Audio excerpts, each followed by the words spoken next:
antara jawaban mereka dengan alat bukti itu kan berbeda.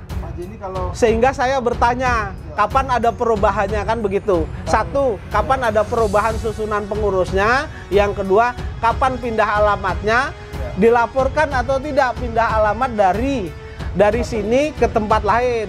Kalau dia tidak dilaporkan berarti kan pindahnya ilegal dan sengaja menghilangkan jejak untuk tidak mau bertanggung jawab terhadap investor-investor yang lain. Beli itu transaksi BMT itu masih bisa dilacak keberadaannya ketika itu ya Pak? Kita itu nomor HP dia nggak ngasih, kita hanya ketemu satu orang, transaksi di bank selesai. Ya, jadi notaris lah. Selesai. Informasi soal ruko ini dijual, kok dapat dari siapa Pak? Dari ada ada pelangnya sini ya, terus hubungi nomor di sini terus. Iya.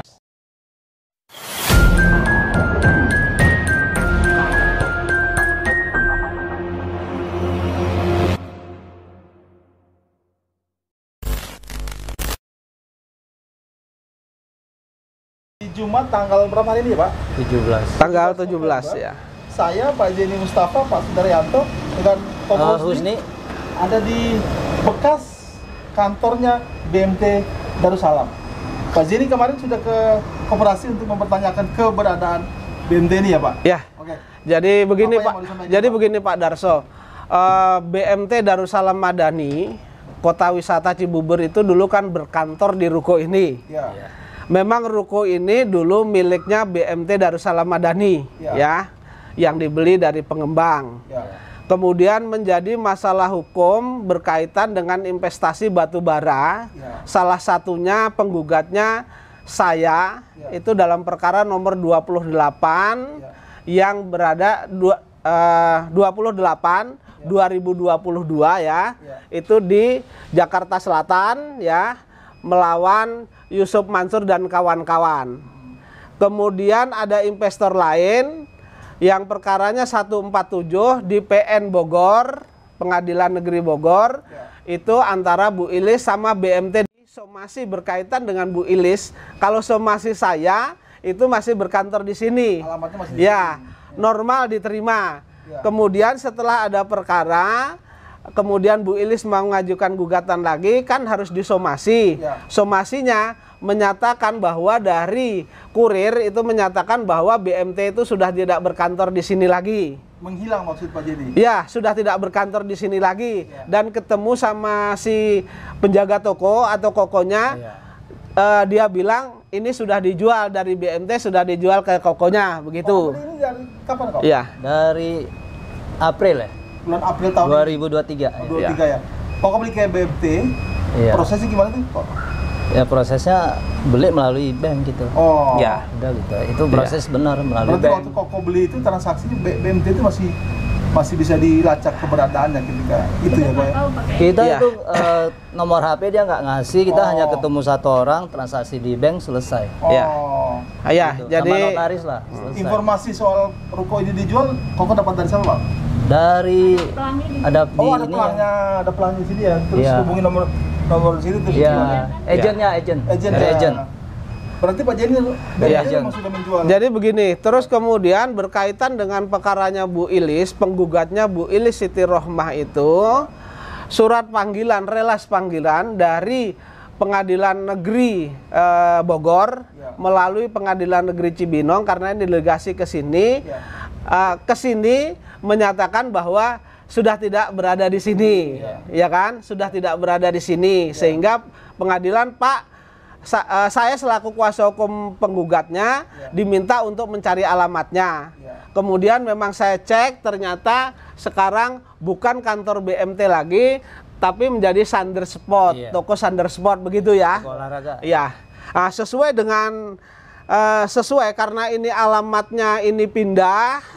Kemudian BMT itu tidak memberitahukan baik kepada yang lainnya, termasuk kepada mungkin nasabah-nasabahnya, ya kan, termasuk kepada termasuk kepada investor batubara. Makanya saya kemarin itu bersurat ke Menteri Koperasi, Pak, untuk menanyakan BMT itu karena sudah tidak berkantor di sini, ya kan? Mereka pindah kemana? Ya. Satu yang saya tanyakan itu. Karena sesuai dengan jawab jinawab dengan perkara saya nomor 28 di Jakarta Selatan itu masih mempergunakan alamat di sini. Terus kemudian saya juga bertanya kepada Menteri Koperasi, karena yang mengesahkan koperasi itu kan Menteri Koperasi. Saya juga bertanya karena di dalam jawab jinawab dalam perkara saya nomor 28 itu ya, 28 itu mereka mengatakan yang tanda tangan surat kuasa tanggal 9 Agustus 2022 itu ketuanya Saudara Chandra Darmawan, Ketua Koperasi Jasa Keuangan Syariah BMT Darussalam Madani itu. Kemudian sekretarisnya adalah R. Yudi Suwardi, ya kan?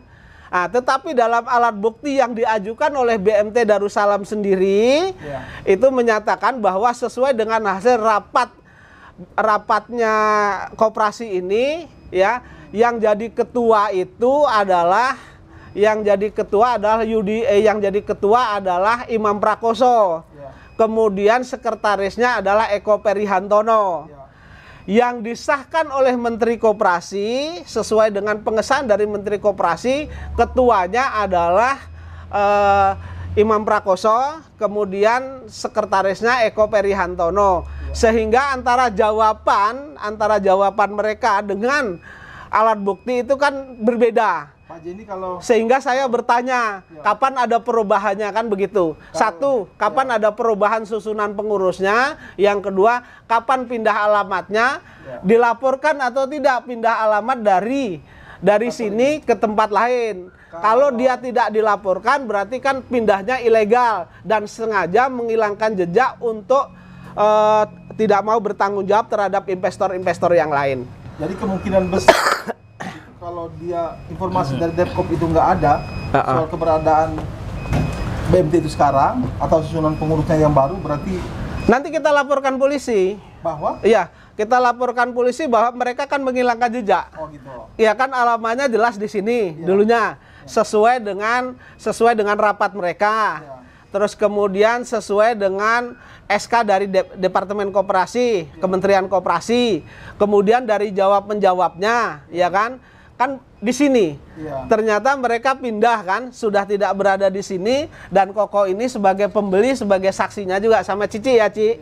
Ya, artinya pengurus hanya perwakilannya. Jadi perwakilannya kita terus habis itu ke notaris sama bank di notaris. Notaris di banknya, notarisnya. Kita di bank prosesnya. Notarisnya datang ke bank. Ngomong berapa lama? 4 bulan. Berapa bulan ya? Oke. Bulan April, sorry. 7 bulan.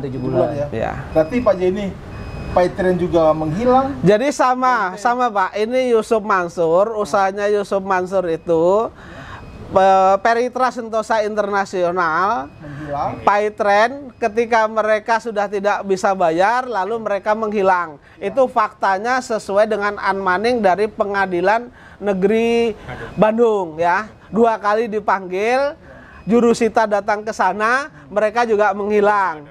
Terus kemudian rekanannya juga BMT ini juga sama jejaknya. Jadi 11-12. Ya. Jadi lembaga-lembaga yang tadinya punya niat baik untuk dibangun, bahkan membawa moto-moto syariah gitu kan, Pak Jenny, setelah sama dengan Yusuf Mansur, akibat akhirnya seperti ini. Iya. Gitu ya Pak Jenny? Iya.